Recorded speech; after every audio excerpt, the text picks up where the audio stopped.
Hey everyone.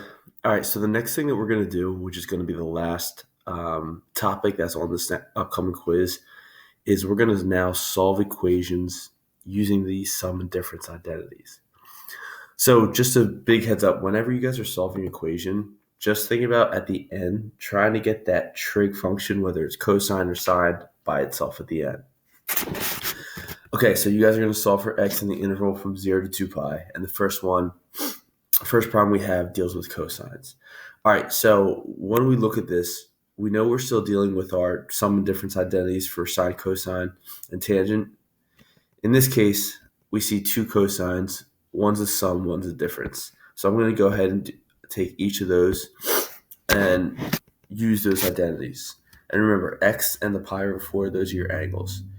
So if we just look at this first, cosine, we have cosine x times cosine of pi over 4, and that's going to be subtracted by sine of x times sine of pi over 4. So everything in red is, again, just from that first group or that first term that I have underlined in red. All right, so let's drop down our plus sign, and now we're going to take our difference identity for cosine. So we're going to have cosine x, cosine pi over 4, plus sine x, sine pi over 4. Okay. All right, so once you guys get here, I know you know how to actually evaluate or plug in for sine of pi over 4 or cosine of pi over 4, but don't do that just yet. What you guys want to do in this first step is you want to, after you write your identities, look for things that can combine or maybe cancel out. So for example, we know one of our like terms is sine x sine to the pi over 4, which is negative, and a positive sine x sine pi over 4. So those are going to cancel out. Now we also have like terms as well with these two that I'm underlining in blue. So since they're the same exact thing and we're adding them, remember we're really adding our coefficients out in front. So that's going to give us 2. But our cosine x and cosine pi over 4 don't change. And this is still equal to 1, just like we had before. Okay. All right, now, once you guys are here, now you know what cosine of pi over 4 is, right? We know if we want to plug in for cosine of pi over 4, this is actually going to be a root 2 over 2. Okay, so now you have this. So remember, if you're looking at the left side of the equation, you're really multiplying a 2 by the root 2 over 2. So if we did a little work to the outside and we thought about, all right, well, what is root 2 times root 2 over 2? Well, the 2's just cancel out and it gives us a root 2, right? So when we go through and we multiply those together, we end up just getting a root 2 times cosine is equal to 1. All right, oh, there should be an x there, I'm sorry. There you go. That makes more sense. All right, now remember, when you're solving equations, you want to try to get that trig function, which in this case is cosine by itself. So the only way that we can get it by itself is if we divide by a root 2 on both sides. And that's going to leave us with cosine x is equal to 1 over root 2. Now, a lot of the times at this step, this is going to end up being your special angle, and then you just go from there by solving. For this problem, you're going to have to take it an additional step because 1 over root 2 we know isn't a special angle. So what we have to do is we have to rationalize the denominator by multiplying the top and the bottom by root 2 over 2. I'm sorry, by root 2, top and bottom. So what happens then is when we do that, we end up getting cosine x is now equal to a root 2 over 2.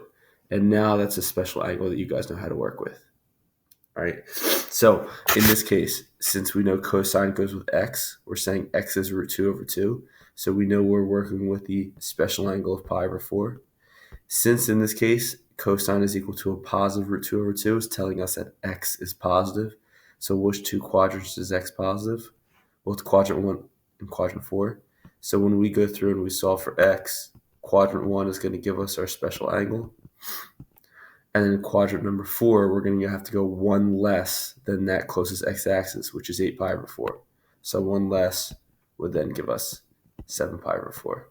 So your answer for this problem would be pi over 4 and 7 pi over 4.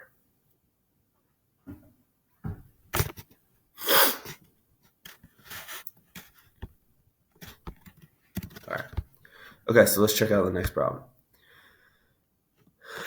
So for the next problem, we have cosine x plus pi over 6 minus cosine x minus pi over 6, and that's equal to a 1/2. All right, so let's start off first by doing the same thing. Let's use our sum and difference identities just to rewrite that first step. So when we rewrite this, we're going to get cosine of x times cosine of pi over 6 minus sine of x times sine of pi over 6. Again, that's all just from that first term. Now, there is a minus sign in this problem. So the big important thing is when you guys see a subtraction problem or a minus sign, everything after it has to come in parentheses because eventually that negative is going to have to get distributed inside.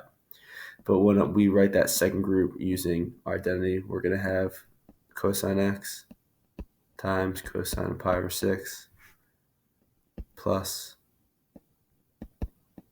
sine x times sine of pi over 6. And that's still equal to a 1/2. All right, so like we said, that negative sign right here, guys, is going to have to then get distributed in to both of these terms, which is why we had this parentheses to start. So if I go to rewrite this, my first two terms stay the exact same.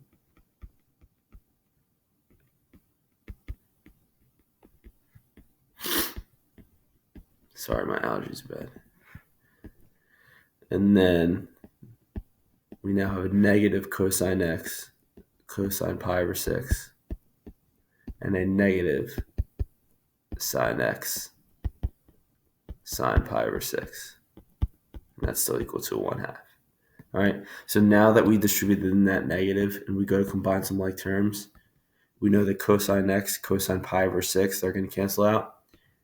These are our two terms that we can now combine. Now they both have a negative 1 in front of it. So it's going to be a negative 2 times sine x sine pi over 6. And that's equal to a 1/2. All right, so now we want to evaluate what we can, which is that sine of pi over 6. So if we think about what sine of pi over 6 is, all right, we end up getting a 1/2. And we're in quadrant 1, so we know it's going to be positive. So sine of pi over 6 ends up being 1/2. All right. Oh, sorry, there's an x after the sign. Okay, so you have negative 2 times sine x times 1/2 is equal to 1/2. So just like we done in the last problem, think about on the left side of the equation what you can multiply. So you guys can multiply negative 2 and a 1/2. And we know negative 2 times a 1/2 just gives us a negative 1. So it ends up being like a negative 1 or negative sine x is equal to a 1/2. And when we try to get sine by itself by switching that negative, we end up getting sine x is equal to a negative 1/2. All right, so at this point, now we can actually go through and start solving this equation.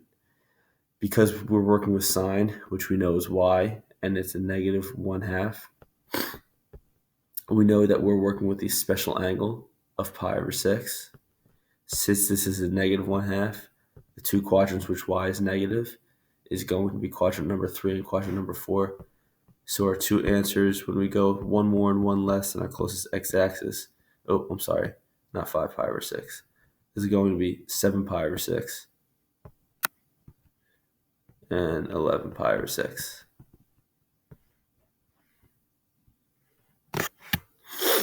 All right, and those would be our two answers.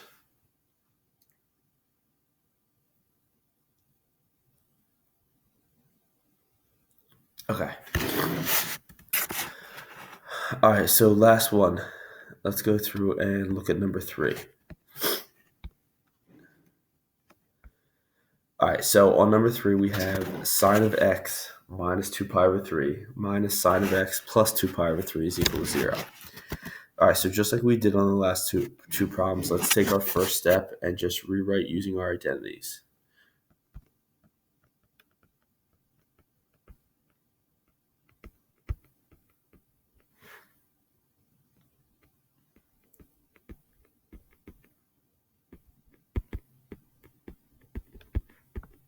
All right. Okay, so that's just rewriting that first group. Now, just like the last problem, remember, there was a minus sign. So you are going to drop that minus sign down, but everything that comes after it needs to be in parentheses because we are going to distribute in a second.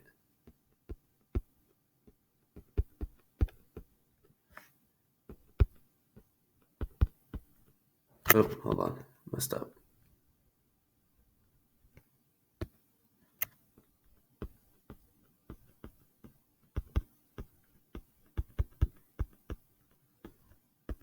Okay. Okay, there we go. Okay, so now that we're here, same thing that we did before is let's take that negative and let's actually distribute that inside to then see what we might be able to cancel out once we switch our signs.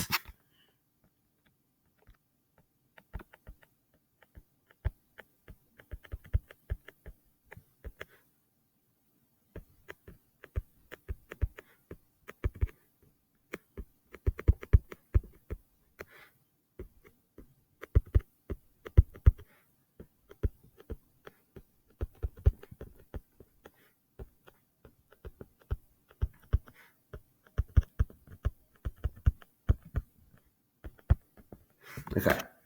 All right, so now that we have our sign switched, let's see what ends up canceling out. So in this case, the sine x cosine 2 pi over 3, all right, they're going to cancel. And what we can combine is our negative cosine x sine 2 pi over 3.